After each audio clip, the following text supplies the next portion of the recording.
नमस्कार, टीवी 9 भारतवर्ष में आपका स्वागत है। मेरा नाम गौरव अग्रवाल है। आप देख रहे हैं अड़ी, क्योंकि हमें है देश की पड़ी। और आज की बहस का मुद्दा है, देश में विपक्ष की आवाज बना इंडिया क्या डर की राजनीति करता है। सवाल हम इसलिए पूछ रहे हैं क्योंकि 24 घंटे के भीतर दो बड़ी चीजें हुई हैं। आपको दो तस्वीरें दिखाते हैं। देखिए, देश ने G20 की सफल मेजबानी के लिए दुनिया भर में प्रशंसा बटोरी है और भारत के विपक्षी दलों ने ऐसे बयान दिए हैं जो G20 समिट की आलोचना है। साथ ही ऐसे बयान भी दिए गए हैं जिनके बारे में दावा है कि वो देश में डर का माहौल बना रहे हैं। तो ये इस वक्त की जो सबसे बड़ी खबर है, जो दो खबरें हैं जो हम आपको बता रहे हैं। G20 को लेकर देश में इस वक्त क्या माहौल है, G20 को लेकर जो विदेशों से जो नेता है उन्होंने किस तरह से भारत में तारीफ की, और जो देश के नेता हैं, जो विपक्षी दल हैं, उन्होंने ऐसे बयान दिए जो लगता है कि G20 समिट की आलोचना है। साथ ही ऐसे बयान भी दिए गए हैं जिनके बारे में दावा है कि वो देश में डर का माहौल बना रहे हैं। तो ये दो तस्वीरें इस वक्त मैं आपको दिखा रहा हूं। यही दो तस्वीरें आज की इस डिबेट का टोन सेट करती हैं। एक तरफ सरकार है और दुनिया के ताकतवर देश जो ये कहते हैं कि विरोधों से भरी दुनिया में भारत ने दुनिया की 80% आबादी के प्रतिनिधियों के बीच सहमति बनाने का ऐतिहासिक काम किया है, दूसरों की सीमा में घुसने वालों के सपने तोड़े हैं, दुनिया का संतुलन बदलने की दिशा में बड़ा कदम उठाया है। लेकिन दूसरी तरफ देश की राजनीति के वो नेता हैं जो इससे उलट बात करते हैं। तो आइए राहुल गांधी की बात करते हैं। राहुल, जिनकी पॉलिटिक्स का कीवर्ड है हिंसा। उद्धव ठाकरे, इनकी पॉलिटिक्स का कीवर्ड क्या है? गोधरा। और लालू यादव, इनकी पॉलिटिक्स का कीवर्ड है अत्याचार। लेकिन इन तीनों के सेंटर में क्या आ रहा है? डर। यही सवाल है कि क्या इंडिया वाले डर की राजनीति कर रहे हैं। आइए आपको बताते हैं कि राहुल गांधी ने क्या कहा। सरकार G20 की सफलता का उत्सव मना रही है, लेकिन विपक्ष आरोपों की सियासत में व्यस्त है। सरकार कहती है कि देश में विश्व गुरु की ओर बनने की ओर बढ़ रहा है देश, दुनिया ने भारत को सुना है। विपक्ष कहता है कि यह तो व्यक्ति और विचारधारा विशेष की ब्रांडिंग चल रही है। भारत से 6,500 किलोमीटर दूर कांग्रेस पार्टी के नेता राहुल गांधी ने कहा कि बीजेपी का हिंदुत्व से तो कोई मतलब ही नहीं है। सुनिए, उन्होंने कहा, मैंने गीता पढ़ी है, उपनिषदों को पढ़ा है। फ्रांस के पेरिस में जब वो बात कर रहे थे पत्रकारों से, उन्होंने कहा, मैंने कई हिंदू किताबें पढ़ी हैं, किताबों में कहीं भी बीजेपी जैसा हिंदू नहीं है। प्रधानमंत्री चाह लें तो कल हिंसा रुक जाए। वो ये कह रहे हैं। उन्होंने बेल्जियम में कहा कि हिंसा बढ़ी है भारत में, भारत के संस्थानों में बीमारी घुस चुकी है, संस्थानों की तटस्थता खत्म हो चुकी है, भारत की आत्मा पर हमला हुआ है, राहुल गांधी ने कहा। उन्होंने कहा, बीजेपी आरएसएस लोकतंत्र के लिए खतरा है और मोदी आरएसएस के ये एक हथियार है, ये कहते हुए राहुल गांधी।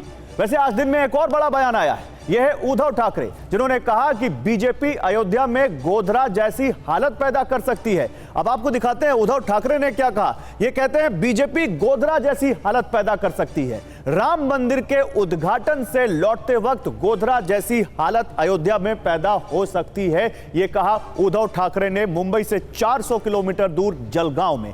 राम मंदिर के उद्घाटन के दौरान गोधरा जैसी हालत पैदा हो सकती है। चुनाव से पहले गोधरा जैसी हालत पैदा हो सकती है। अगले साल जनवरी में जब राम मंदिर का उद्घाटन होना है, तब गोधरा जैसी हालत हो सकती है। यह कहते हुए इसका मकसद क्या है, यह डर क्यों दिखाया जा रहा है, यह भी सवाल हम पूछेंगे। लेकिन इसके अलावा बाबा बासुकीनाथ से विपक्षी दलों के गठबंधन यानी अपने गठबंधन इंडिया की जीत की प्रार्थना कर लौटे आरजेडी सुप्रीमो लालू यादव ने भी कुछ ऐसा ही कहा है। उनके मुताबिक देश में अत्याचार बढ़ गया है। वो कह रहे हैं, नरेंद्र मोदी ने कोई काम किया ही नहीं है, लालू प्रसाद यादव ने कहा। उन्होंने कहा, नरेंद्र मोदी ने सिर्फ झूठ बोला है, ये लालू प्रसाद यादव ने कहा। तो ये तीन बड़े नेता हैं इंडिया के, और इन तीनों के बयान एक ही लाइन पर कहीं ना कहीं हैं, डर। और मेरे साथ इस पर बात करने के लिए डॉक्टर अजय उपाध्याय हैं, कांग्रेस पार्टी के प्रवक्ता राजीव जेटली हैं, बीजेपी के प्रवक्ता प्रोफेसर सुबोध कुमार मेहता हैं, आरजेडी के प्रवक्ता किशोर तिवारी हैं हमारे साथ, शिवसेना यूबीटी गुट के नेता हैं इस वक्त हमारे साथ डिबेट में। मैं सबसे पहले आपके पास आऊंगा अजय उपाध्याय, स्वागत है आप सभी प्रवक्ताओं का। लेकिन अजय उपाध्याय, एक तरफ प्रधानमंत्री नरेंद्र मोदी की तारीफ विदेशी नेता करते हैं, भारत की तारीफ करते हैं, कहते हैं ऐसा ऐतिहासिक G20 समिट आज तक नहीं हुआ, और दूसरी तरफ आपके नेता विदेश में जाकर ऐसी बातें कर रहे हैं जैसे लग रहा है भारत में इस वक्त डर का माहौल है। भारत में वहां के लोगों के साथ कुछ भी ठीक नहीं हो रहा। गौरव जी, पहले तो G20 की जो चली है पूरी तैयारी, जिस तरह से कार्यक्रम हुआ है वैश्विक स्तर पर, जो हमारे देश में नेता आए हैं और जो एक रूटीन में जो होता है ये, उस प्रक्रिया में भारत ने उसको विश्व नेताओं का स्वागत किया और भारत के लिए ये शुभ संकेत है, अच्छा है। और इसके लिए हमने सबने सरकार को भी, उसमें कर्मचारी जितने लगे हैं उसको भी, और भारत के एक एक व्यक्ति को इंक्लूडिंग आपको भी, आप लोगों ने भी रात दिन सुबह शाम भोर रात सब जगह हमेशा आपने प्रयास किया इस पूरे G20 के मीटिंग को दिखाने का, सबको हम लोगों ने धन्यवाद दिया है। जहां तक बात राहुल गांधी जी ने कही है, इसमें G20 के मीटिंग का संदर्भ नहीं है, ना ही मोदी जी के किसी वैसे मुद्दों का संदर्भ है जिस संदर्भ को लेकर के आज यहाँ ये डिबेट कर रहे हैं। सच तो ये है कि जब राहुल जी अपनी बात रख रहे हैं तो उसमें ये बात कह रहे हैं कि कैसे हिंदुत्ववादी जो गोडसेवादी हैं, जो महात्मा गांधी जी को जिन्होंने गोली मारी थी, महात्मा गांधी जी के गोली मारने वाले जो के साथ जो लोग खड़े हैं, जो समर्थक हैं गोडसे के, उनसे कहीं ना कहीं हिंदुत्व की जो पहचान कराने का प्रयास किया जाता है, ये देश के लिए दुखद है, भारतवर्ष के लिए दुखद है, हिंदू संस्कृति और हिंदू सभ्यता के लिए दुखद है। हिंसा की राजनीति, अत्याचार की राजनीति या डर की राजनीति कौन करता है इस देश में, पूरा देश देख रहा है। जिस तरह से सौहार्द, शांति, अहिंसा, सद्भाव और संवेदनशीलता हमारे हिंदू धर्म की पहचान है, कहीं ना कहीं उस पहचान को खत्म करने का प्रयास एक विचारधारा विशेष के लोग कर रहे हैं। और मैं फिर से कहूंगा, खुले मन से कहता हूं और पूरे जिम्मेवारी के साथ कहता हूं, जो लोग गोडसे का सपोर्ट इस देश में करते हैं, जो लोग प्रज्ञा ठाकुर का सपोर्ट इस देश में करते हैं, जो लोग गांधी को इस देश में गाली देने का काम करते हैं, वो कभी भी हिंदू धर्म तक हो ही नहीं सकते, हिंदू धर्म का समर्थक हो ही नहीं सकते। हिंदुत्व कभी भी डर नहीं फैलाता, हिंदुत्व कभी हिंसा नहीं फैलाता, हिंदुत्व कभी नफरत नहीं फैलाता। हिंदू धर्म तो संवेदना का, मोहब्बत का, सौहार्द का सीख देता है। और मैं मानता हूं, और हमारे नेता ने भी यही बात कही है कि देश में सद्भाव रहे, वसुधैव कुटुंबकम की परिकल्पना जो है सिर्फ कहने के लिए नहीं हो, व्यवहार में होना चाहिए। सभी धर्मों का यहाँ सम्मान होना चाहिए। मेरा जो कोई भी धर्म कभी लड़ना नहीं। अजय जी, मेरा सवाल तो वही था जो आप शायद समझ नहीं पाए। मैंने कहा कि एक ब्रांड इंडिया G20 से निकल कर आया और एक ब्रांड इंडिया जो राहुल गांधी यूरोप में पोर्ट्रे कर रहे हैं। लेकिन मैं अब सुबोध कुमार मेहता जी के पास जाऊंगा। प्रोफेसर मेहता, लालू जी तो कई मौकों पर यह कहते हैं कि हसिया के ब्याहों में खुरपी का गीत काहे गा रहे हो। तो जब G20 का इतना बड़ा माहौल देश में बना हुआ है, जब पूरी दुनिया भारत की तारीफ कर रही है, तो आपके नेता खुद ये हसुआ के ब्याहे में खुरपी का गीत क्यों गा रहे हैं कि देश में अत्याचार बढ़ गया है? प्रधानमंत्री नरेंद्र मोदी झूठ बोल रहे हैं। गौरव जी देखिए, इसको आप कॉन्टेक्चुअलाइज कीजिए। आप जानते हैं G20 एक प्रोसेस का हिस्सा है, उसी प्रोसेस के हिस्सा के तहत आज भारत में G20 को प्रेसिडेंसी मिली।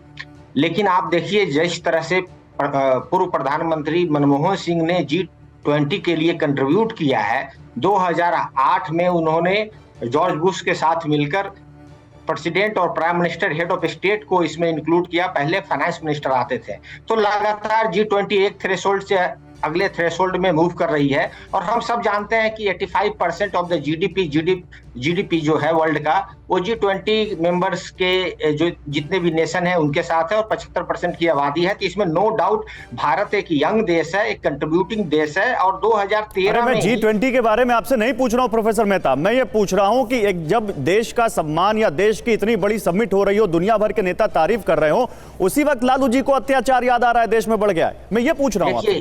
देखिए, G20 की समिट खत्म हो गई है, और G20 के समिट खत्म होने के बाद जिस तरीके से माननीय प्रधानमंत्री जी का अत्याचार, जिस तरीके का भारतीय जनता पार्टी का दुर्व्यवहार, और जिस तरीके का भारतीय जनता पार्टी का सौहार्द को खत्म करने की जो बात पिछले 10 सालों में हुई है, उसी बातों को माननीय लालू प्रसाद यादव जी G20 के मीटिंग के बाद भी दोहरा रहे हैं। आप देखिए, दिल्ली के हर चौक चौराहे पे अगर आप देखते होंगे तो भारतीय जनता पार्टी लगता है कि ये G20 का सम्मेलन करवा रही है। और देखिए, माननीय प्रधानमंत्री जी का फोटो हर एक चौक चौराहे पे है। और जो बजट एलोकेटेड था 990 करोड़ का, वो बजट बढ़कर 41,000 करोड़ हो गया। और अलग अलग शहरों में हुआ उसका तो बजट का। तो अब देखिए, लालू प्रसाद आप पॉलिटिकल साइंस के प्रोफेसर हैं प्रोफेसर मेहता, लेकिन आपकी इकोनॉमिक्स भी बहुत अच्छी नहीं है। और मैं बता दूं 41,000 करोड़ का कोई फिगर है ही नहीं जिसको आप कोट कर रहे हैं यहाँ पर।